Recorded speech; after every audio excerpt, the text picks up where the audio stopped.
Biot Savart का नियम, Biot Savart का नियम। और इसके पूरा एप्लीकेशन हम एक साथ देखेंगे, इससे हमें पता चलेगा कि कौन कौन से टॉपिक इससे कवर हो सकते हैं। फिर देखेंगे साथ में ये थोड़ा फेल भी हो जाता है, क्यों फेल हो जाता है, क्या एप्लीकेशंस नहीं समझा पाता है ये बायो सावर्ट्स लॉ। ये अपने को 4 स्टेटमेंट देता है। एक स्टेटमेंट ये देता है कि कोई एक वायर है, कोई एक वायर है, चाहे उसकी लेंथ हो, चाहे वो किसी सर्क्यूमफेरेंस में यानी कोई सर्किल बना ले या कोई अन्य कोई रूप में आ जाए जिसमें लेंथ होनी चाहिए वायर की, अगर उसमें करंट फ्लो होता है तो उस वायर के किसी लेंथ एलिमेंट के कारण, उस वायर के किसी लेंथ एलिमेंट जिसकी लेंथ हम dl मान लेते हैं, उसके कारण किसी डिस्टेंस r पर मैग्नेटिक फील्ड कितना होगा, ये हमें कैलकुलेट करना है। किसके अनुसार? बायो सावर्ट के अनुसार। सबसे पहले ओरेस्टेड ने इन्होंने कई प्रयोग किए, देखा कि अगर किसी वायर में मैग्नेटिक फील्ड फ्लो होता है तो उसके चारों ओर एक किसी वायर में करंट फ्लो होता है तो उसके चारों ओर मैग्नेटिक फील्ड जनरेट हो जाता है। अब उस मैग्नेटिक फील्ड का एम्पलीट्यूड कितना है, मैग्नीट्यूड कितना है, या उसकी डायरेक्शन वगैरह कैसे होगी, ये अपन लोग शुरुआत करते हैं बायो सावर्ट के नियम से।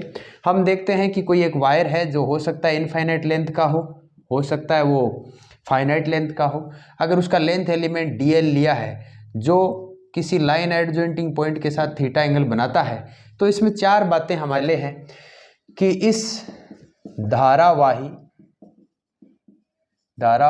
चालक तार के लंबाई अल्पांश या इस धारावाही चालक तार के कारण चुंबकीय क्षेत्र की तीव्रता, चुंबकीय क्षेत्र की तीव्रता नंबर एक है, प्रोपोर्शनल टू किसके हो जाएगी भी? Proportional to the current flowing in the wire. पहली कंडीशन तो ये है, तार में प्रवाहित धारा के समानुपाती है। तो सबसे पहले लेंथ एलिमेंट dl है तो उसके कारण मैग्नेटिक फील्ड हम मान लेते हैं dB, प्रोपोर्शनल टू आ जाता है I के। सेकंड नंबर ये बात कहता है कि it is proportional to the length element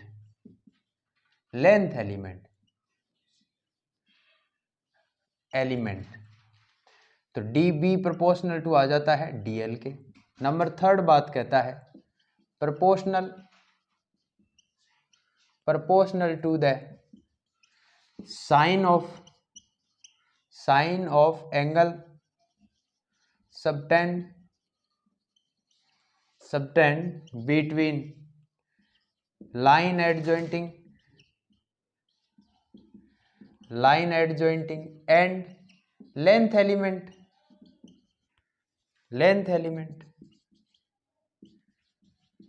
यानी कि ये लंबाई अल्पांश और ये जो line adjoining to point and length element, इसकी साइन का मतलब है sine theta.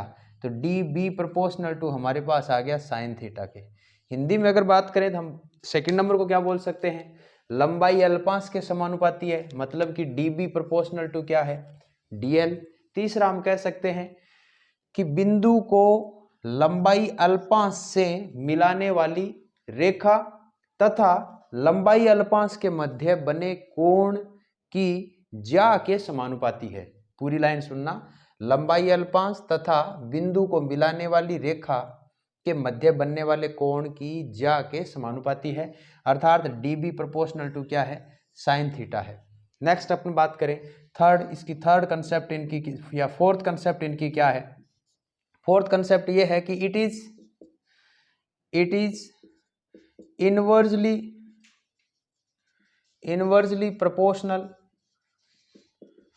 proportional to the square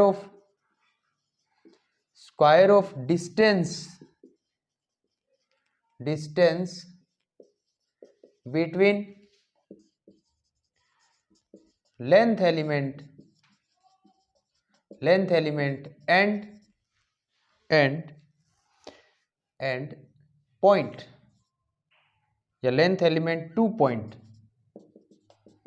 तो ये हमारे पास क्या आ जाएगा, डी बी प्रोपोर्शनल टू आ जाएगा 1/r², या इनवर्जली प्रोपोर्शनल ऑफ r²। एक ही बात है।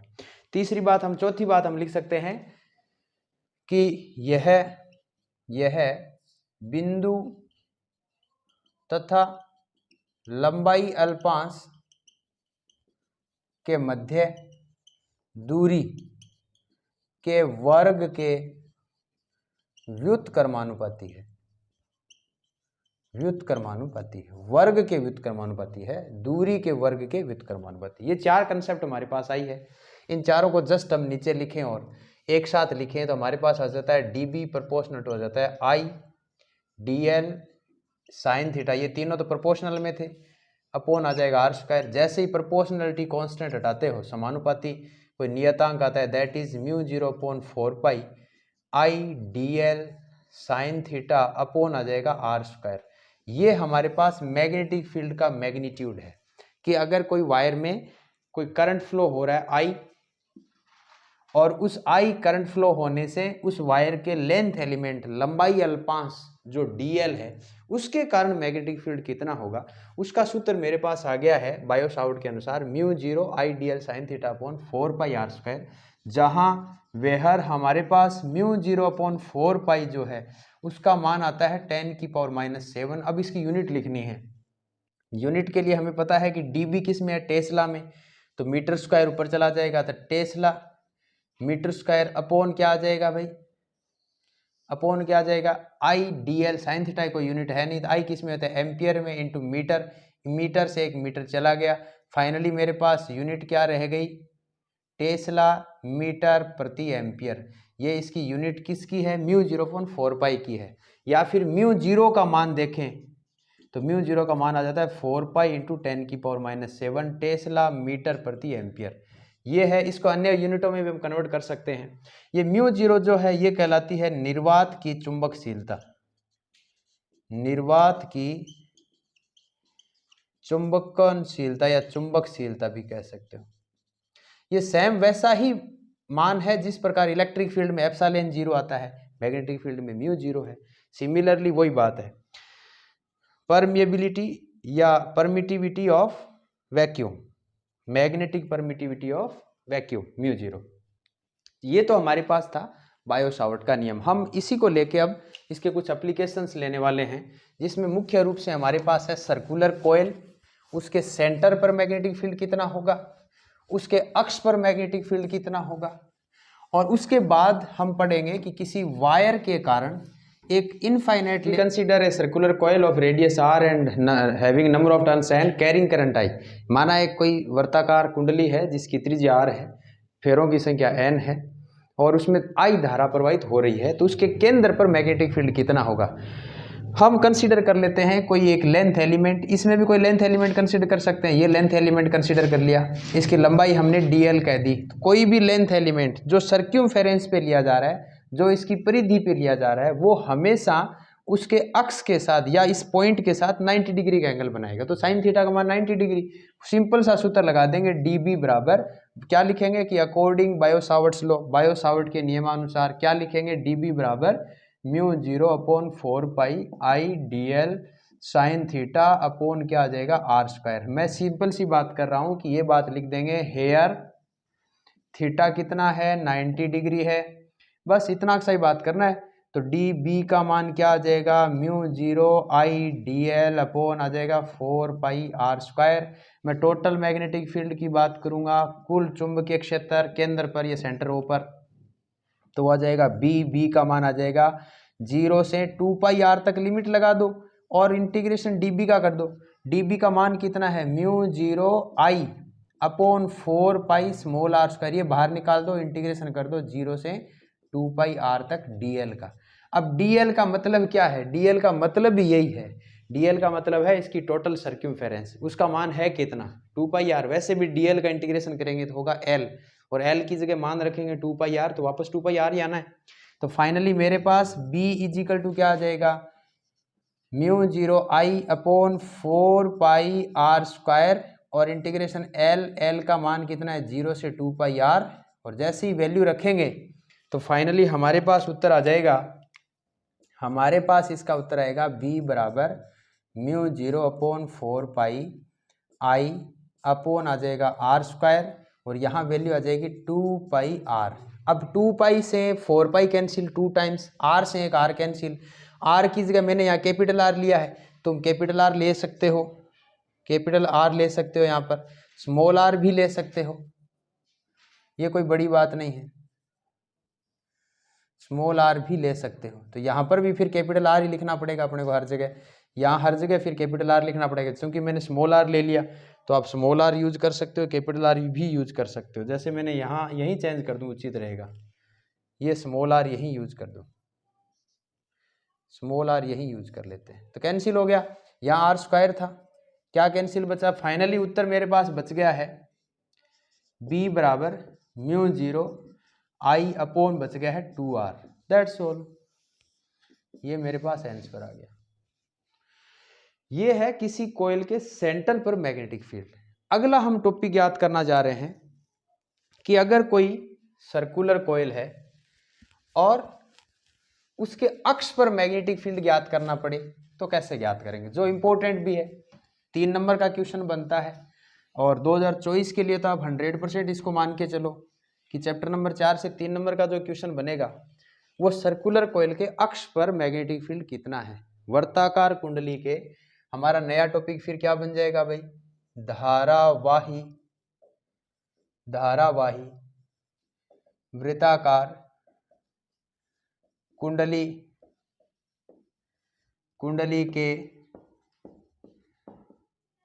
के अक्ष पर, धारावाही वर्ताकार कुंडली के अक्ष पर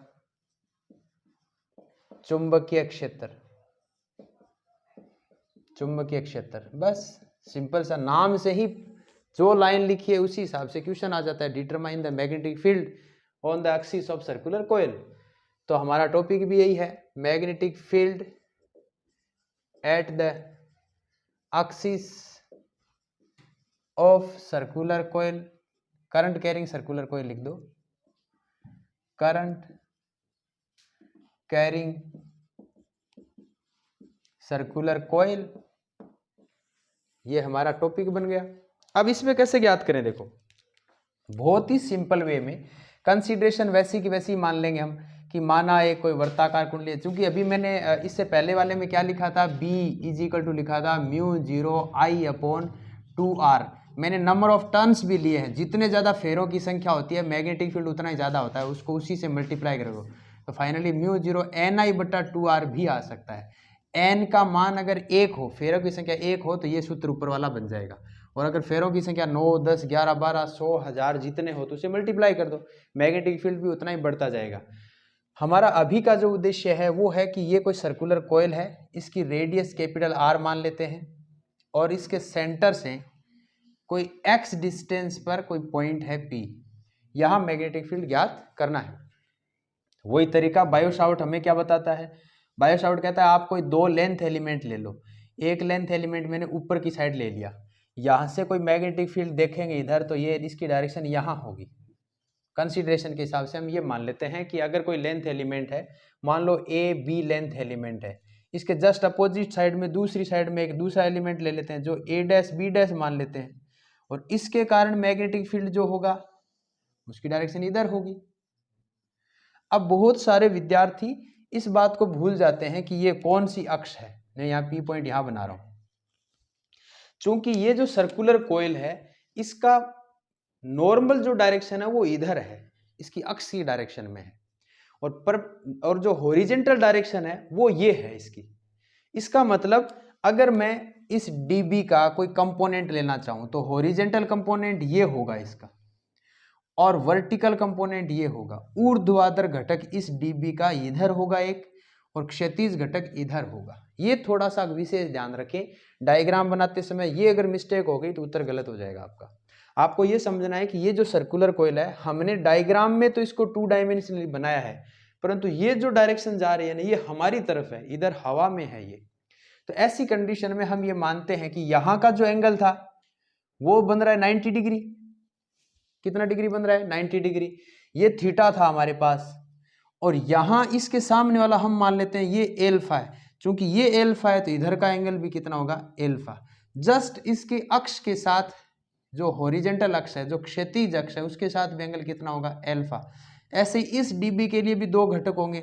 एक घटक ये होगा क्षैतिज, यहाँ पर भी एंगल कितना बनेगा, एल्फा, और ये बन जाएगा ऊर्ध्वाधर घटक। तो इस डीबी का एक घटक आया डीबी कॉस एल्फा, और इसका दूसरा वर्टिकल कंपोनेंट आया डीबी साइन एल्फा। सिमिलरली इस अल्पांश के कारण, जो ऊपर वाला अल्पांश था, इसके कारण मैग्नेटिक फील्ड की डायरेक्शन तो ये है आपने, क्योंकि चूंकि मैग्नेटिक फील्ड वेक्टर क्वांटिटी है, सदिश राशि है, इसलिए इसके दो घटक होंगे, एक क्षैतिज घटक और एक ऊर्ध्वाधर घटक। तो इसका भी क्षैतिज घटक यानी हॉरिजेंटल कंपोनेंट क्या आएगा, डीबी कोस एल्फा, और वर्टिकल कंपोनेंट क्या आएगा, डीबी साइन एल्फा। ये थोड़ा सा विशेष ध्यान रखें, उत्तर आने में कोई ज्यादा देरी नहीं है इस डायग्राम की। अगर ये डायग्राम समझ में है तो आप आंसर आराम से निकाल सकते हो। कैसे निकालोगे, देखो कंसीडरेशन में बोल रहा हूं, आप रिटर्न कर सकते हो कि let we consider a circular coil of radius R having number of turns and carrying current I, we want to determine the magnetic field on the axis of circular coil at point P which is at x distance. ये थोड़ा ध्यान रखें कि माना एक धारावाही वर्ताकार कुंडली है जिसमें फेरों की संख्या n है, I धारा प्रवाहित हो रही है, इस कुंडली की त्रिज्या r है, इसके केंद्र बिंदु से x दूरी पर अक्ष पर स्थित बिंदु P पर चुंबकीय क्षेत्र ज्ञात करना है। इसके लिए माना for this let we consider two length elements AB and A', इसके लिए माना दो लेंथ या लंबाई अल्पांश ले रहे हैं, लेंथ एलिमेंट ले रहे हैं, AB और A', जो मैंने बात बोली आप इसको रिटर्न करो तो बहुत अच्छा रहता है डेरिवेशन में। तो एज शोन इन फिगर, चित्रानुसार हम ये बात जानते हैं कि रिजल्ट, ये जो चित्रानुसार हम जानते हैं कि डीबी कॉस एल्फा किसका हॉरिजेंटल कंपोनेंट है भाई, horizontal components of length elements कौन कौन से, AB and A', B' are cancel out by each other, cancel out by each other. कैसे भाई, हम ये लिख सकते हैं कि दोनों लंबाई अल्पांश AB व A', के क्षैतिज घटक, कौन से घटक, डीबी कोस एल्फा और डीबी कोस एल्फा, क्षैतिज घटक डीबी कोस एल्फा परस्पर एक दूसरे से निरस्त हो जाते हैं। ये लाइन लिख सकते हैं हम कि दोनों लंबाई अल्पांश AB व A', के क्षैतिज घटक डीबी कोस एल्फा परस्पर एक दूसरे से निरस्त हो जाते हैं। अतः परिणामी चुंबकीय क्षेत्र,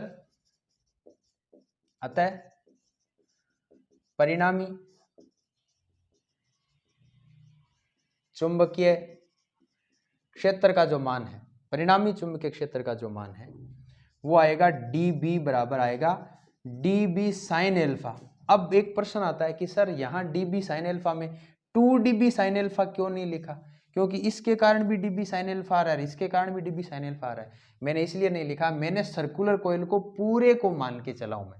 अगर मैं 2dB साइन एल्फा लिख रहा हूं तब मुझे इसको हाफ मानना पड़ेगा, क्योंकि आधा पार्ट ऊपर का है, तो इसके लिए टोटल सर्क्यूफेरेंस कितनी है, पाई आर, और नीचे वाले के लिए भी कितनी है, पाई आर। तो टोटल सर्क्यूफेरेंस, टोटल जो परिधि जो है वो बन जाएगी 2 पाई आर।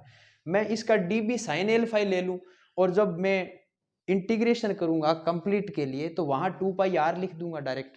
अदरवाइज मैं यहाँ 2dB साइन एल्फा लिखता हूं तो वहां लिमिट में मुझे 0 से पाई आर लिखना पड़ेगा, क्योंकि उस कंडीशन में इसका भाग आधा ही काम आ रहा है। जस्ट आगे बढ़ते हैं।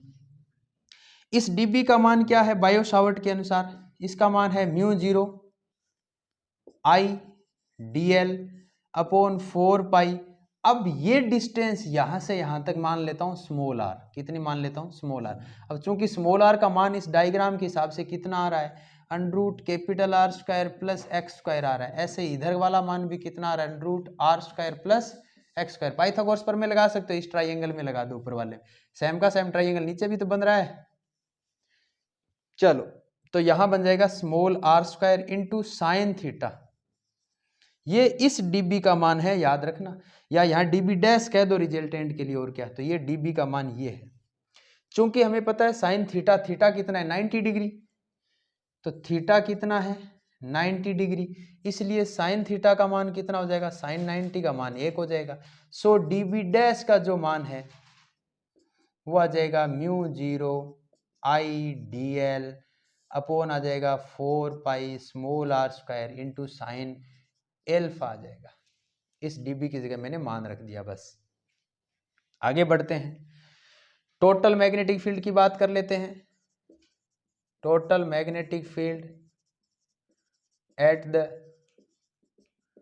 एक्सिस ऑफ कॉइल, वर्ताकार कुंडली के अक्ष पर कुल चुंबकीय क्षेत्र।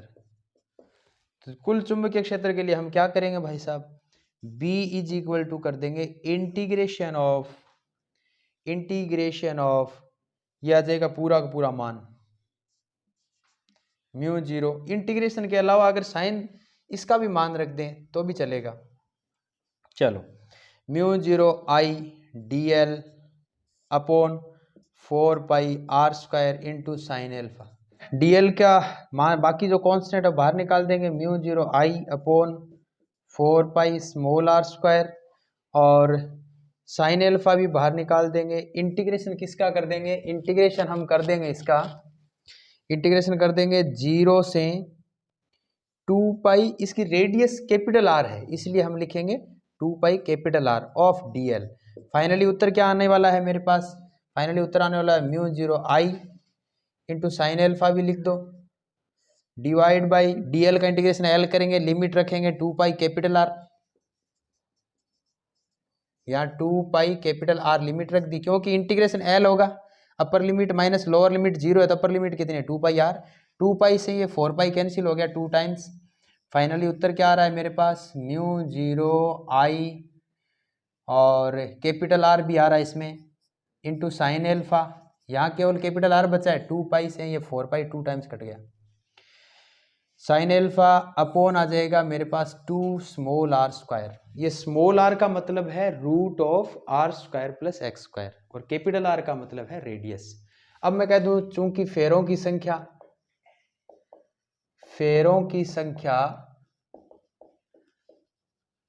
n है, n, जब फेरों की संख्या n है तो b का मान क्या आ जाएगा, mu 0 n I capital R upon आ जाएगा 2 small r square into sine alpha.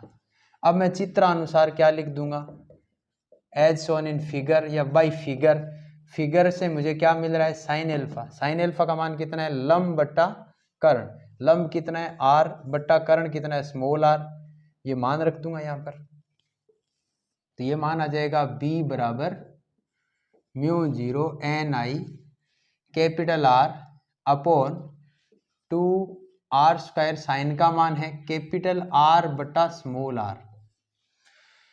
Finally उत्तर क्या आ जाएगा भाई, mu 0 n I capital R square बट्टा आ जाएगा 2r क्यूब आ जाएगा। अब r क्यूब की जगह ये मान रख दो, उत्तर आ गया मेरे पास इसका, r क्यूब की जगह मान रख दो, which implies b is equal to रख देंगे mu 0 N I capital R square divide by 2, यहाँ आ जाएगा R square plus x square, और इसका होल क्यूब था तो उसका रूट में मान लेंगे, तो रूट की जगह आ जाएगा 3/2। क्यों आएगा, क्योंकि हम यहाँ ये मान रखेंगे R is equal to R square plus x square का रूट, रूट का मतलब है पावर 1/2, जब पावर 1/2 से ये मल्टीप्लाई होगा तो ये बन जाएगा 3/2 पावर। फाइनली ये मेरे पास उत्तर आया है। थोड़ा सा कि इसको एक्सटेंड और करेंगे, अगर ये उत्तर भी लिखो तो सही है, यहां तक भी सही है, इसको एक्सटेंड और कर रहे हो तो हम एक्सटेंड कर देते हैं, किस प्रकार का इसका मान आएगा देखते हैं।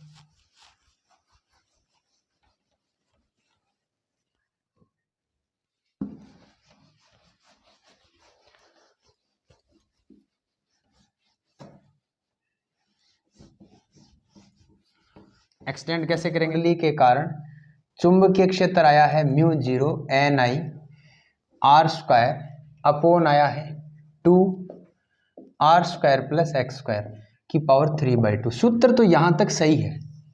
अब प्रश्न टेढ़ा आता है थोड़ा सा, प्रश्न को थोड़ा घुमा देते हैं। कैसे घुमाते हैं देखो, अगर हमें इसका मैग्नेटिक डाइपोल मोमेंट के साथ भी रिलेशन ज्ञात करना हो तो हम ज्ञात कर सकते हैं। कैसे ज्ञात करें कि B बराबर आ जाएगा म्यू जीरो एन आई, पाई का ऊपर नीचे मल्टीप्लाई कर दो, डिवाइड बाई मेरे पास आ जाएगा 2 pi R square plus x square की पावर 3/2। ये पाई आर स्क्वायर क्या बन जाएगा, वर्ताकार कुंडली का क्षेत्रफल बन जाएगा। 2 से भी ऊपर नीचे मल्टीप्लाई कर दो, 2 से ऊपर नीचे मल्टीप्लाई करेंगे तो नीचे वाला बन जाएगा 4, तो यह बन जाएगा 2 mu zero N I A for area, इसका मान है ये, डिवाइड बाई बन जाएगा 4 pi R square plus x square की पावर 3/2। That's all. अगर हम एक बात लिखें कि चुंबकीय द्विध्रुव आघूर्ण कह दें, शॉर्ट में बोलते हैं चुंबकीय आघूर्ण, मैग्नेटिक मोमेंट, मैग्नेटिक मोमेंट, इसका मतलब होता है कैपिटल एम।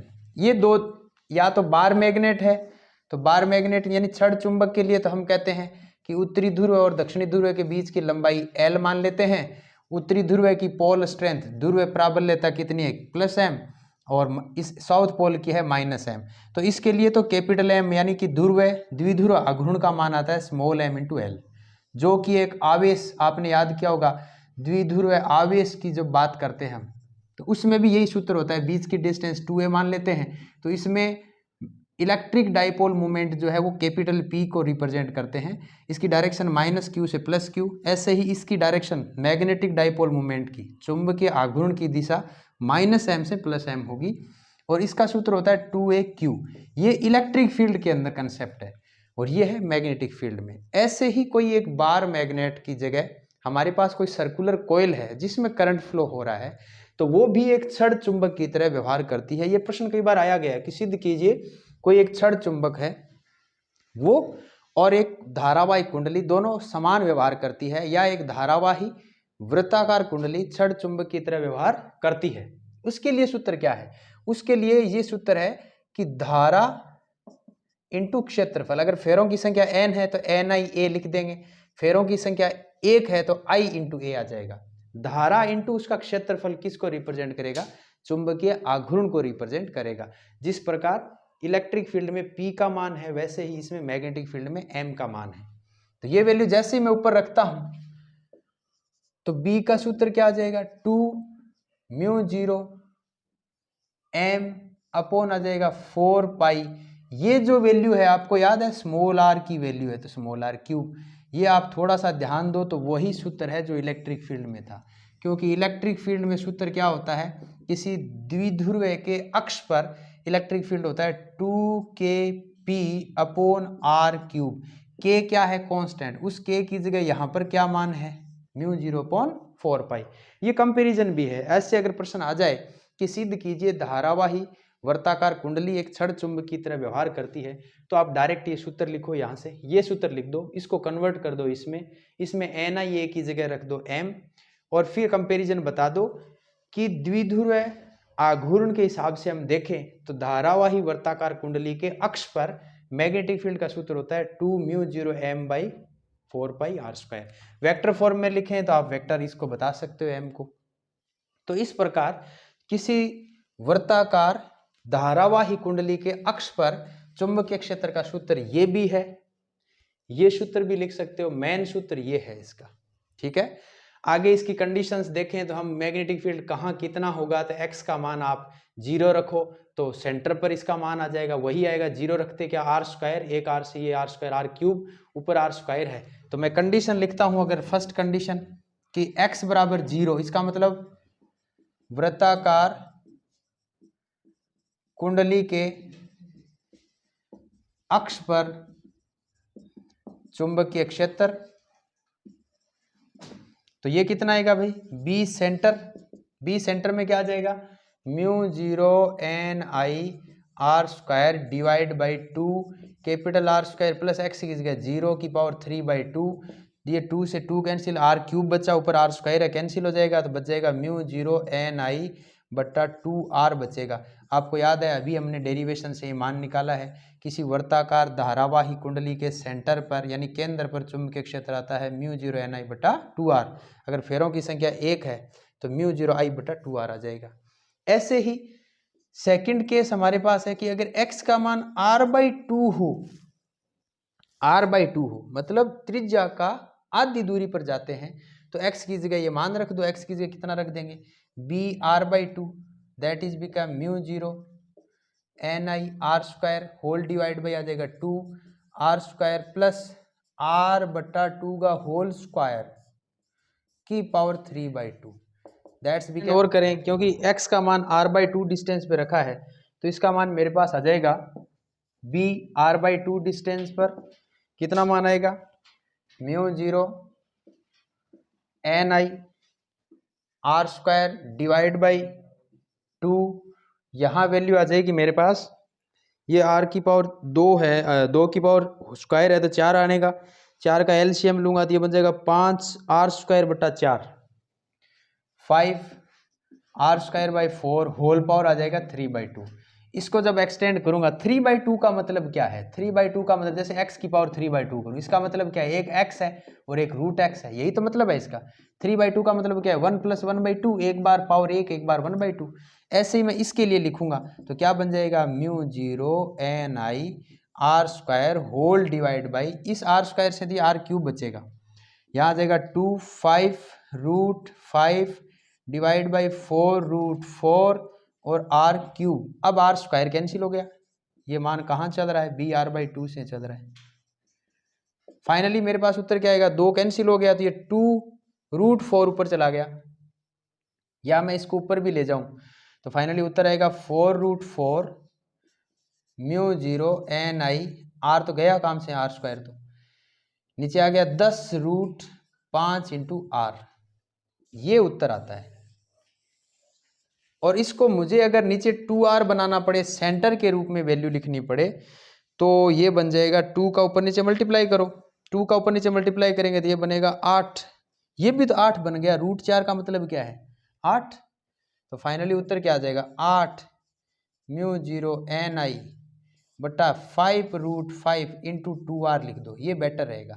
2r क्यों लिख रहा हूँ, क्योंकि म्यू जीरो एन आई बटा 2r सेंटर पर इसका मान है, मैग्नेटिक फील्ड का कहाँ पर मान है भाई, सर्कुलर कॉइल के सेंटर पर, तो ये उत्तर आ जाएगा मेरे पास अभी जस्ट बी।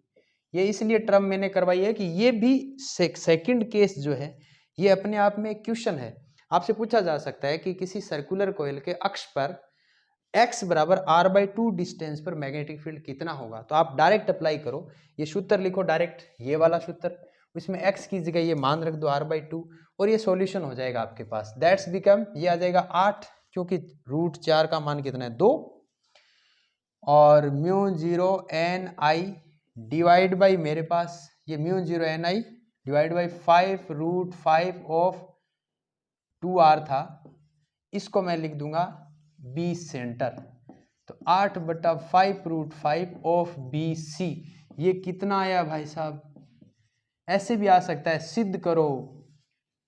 सिद्ध करो कि किसी मैग्नेटिक फील्ड का मान कितनी डिस्टेंस पर, r/2 डिस्टेंस पर सेंटर का 8/5√5 गुना होता है, ये भी आप प्रूव कर सकते हो। इसकी वैल्यू आती है तो 1 से कम आएगी क्योंकि 5√5 है, ये लगभग 9 के आसपास चला गया, इसका भाग देंगे तो पॉइंटों में कुछ कम आएगा मान। यस, नेक्स्ट बात करते हैं आगे मैं एक इंपॉर्टेंट आपको पॉइंट करवाने वाला हूँ जिससे संबंधित कंपटीशन में भी अक्सर क्वेश्चंस आते हैं और हमारे बोर्ड में भी न्यूमेरिकल टाइप के क्वेश्चंस बनते हैं। उससे कैसे क्वेश्चंस बनते हैं, एक टॉपिक है हमारे पास कि किसी धारावाही चाप के कारण, धारावाही चाप का मतलब कंप्लीट सर्किल भी नहीं है, और चाप में हमारे पास हो सकता है हाफ सर्किल हो, उसकी शेप हो सकता है हमारे पास हाफ सर्किल का भी 1/2 पोर्शन हो, यानी 1/4 पार्ट ऑफ सर्कुलर शेप हो, यानी कि मेन पॉइंट हमारा है धारावाही चाप के कारण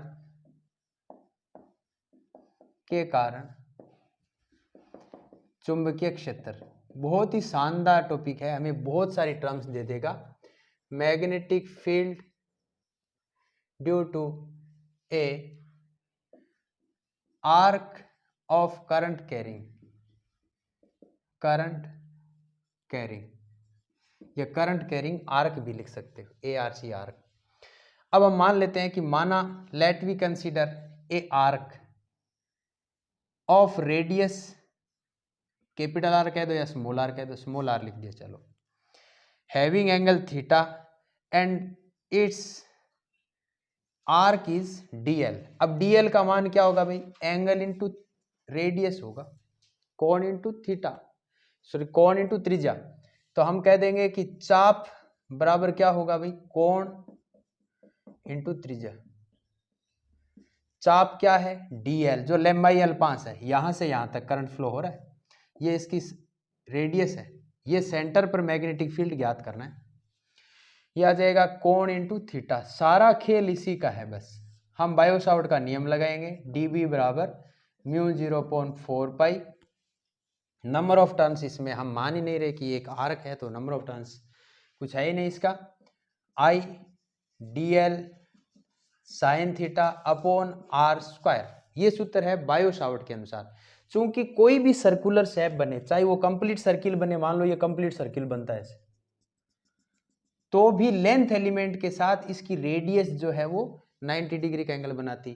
चूंकि हमने तो आर्क लिया है, एक केवल चाप लिया है, तो वो भी कहीं से भी आप लेंथ एलिमेंट लोगे, यहां से भी लोगे या अपने आप में कंप्लीट भी लेंथ एलिमेंट लोगे, तो उस लेंथ एलिमेंट की डायरेक्शन जो है इस पॉइंट के साथ वो 90 डिग्री रहेगी। तो साइन थीटा का मान मैं 90 डिग्री लिखूंगा।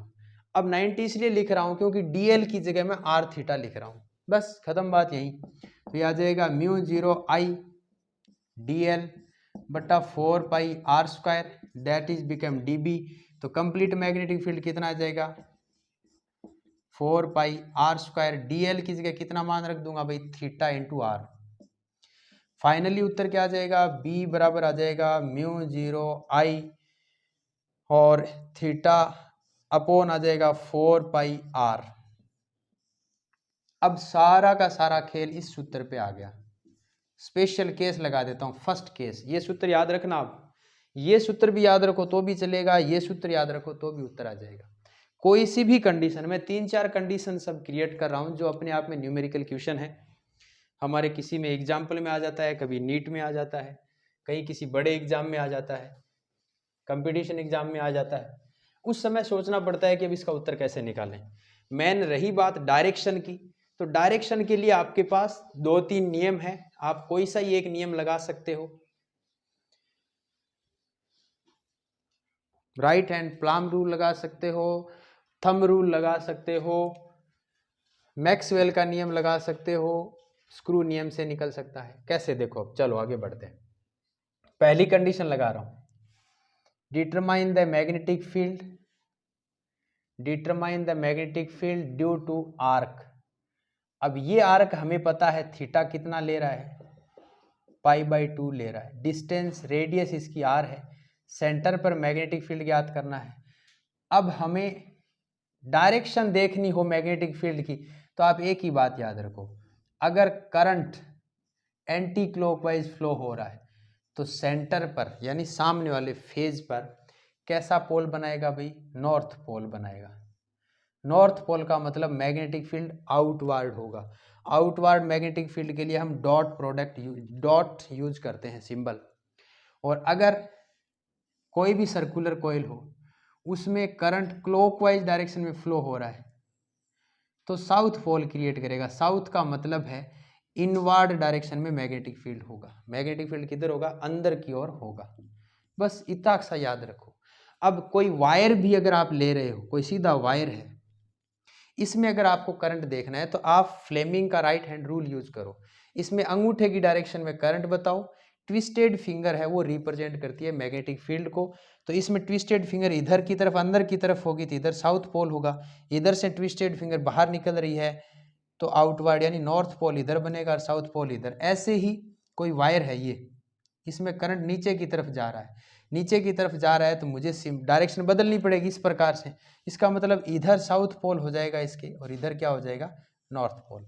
अगर दोनों वायर को पास पास ले जाऊं तो ये वायर क्या करेंगे आपस में, रिपल्सन फोर्स। ऐसे भी क्वेश्चन आते हैं 1 नंबर के कि वायर के बीच में फोर्स का मान बताओ, अट्रैक्शन होगा कि रिपल्सिव होगा। अगर डायरेक्शन देखो, अगर सेम डायरेक्शन में करंट जा रहा है और वायर दोनों पैरेलल है तो अट्रैक्शन फोर्स होगा, और अगर एक दूसरे के अपोजिट है तो अपोजिट होने से इसका भी साउथ पोल इधर आ गया और इसका भी साउथ पोल इधर आ गया, या इसमें करंट ऊपर की तरफ होता, इसमें नीचे की तरफ होता, तो इसका नॉर्थ पोल इधर आ जाता, इसका नॉर्थ पोल उधर आ जाता।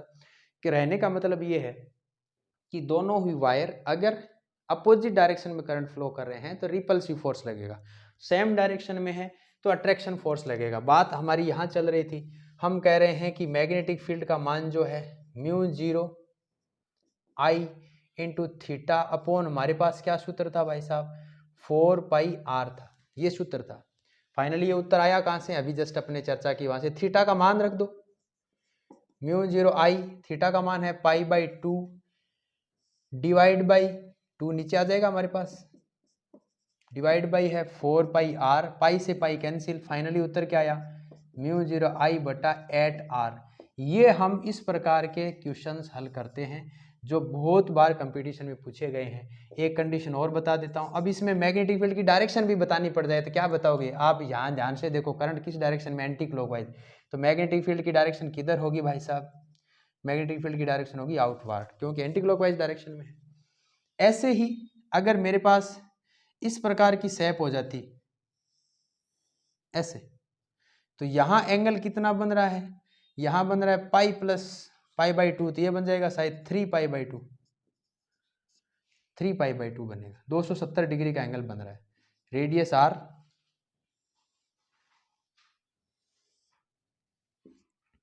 रेडियस r, मैग्नेटिक फील्ड की डायरेक्शन वही है, एंटी क्लॉकवाइज डायरेक्शन में है, तो सिंपल सी बात है, यहाँ 3π/2 रख दो इसकी जगह, तो magnetic field B equal to आ जाएगा μ0 I थीटा अपॉन क्या है 4πr, थीटा की जगह मान रख दो μ0 I 3π/2 इंटू 4πr, फाइनली उत्तर क्या आएगा 8, यानी 3/8, पाई से पाई कैंसिल, μ0 I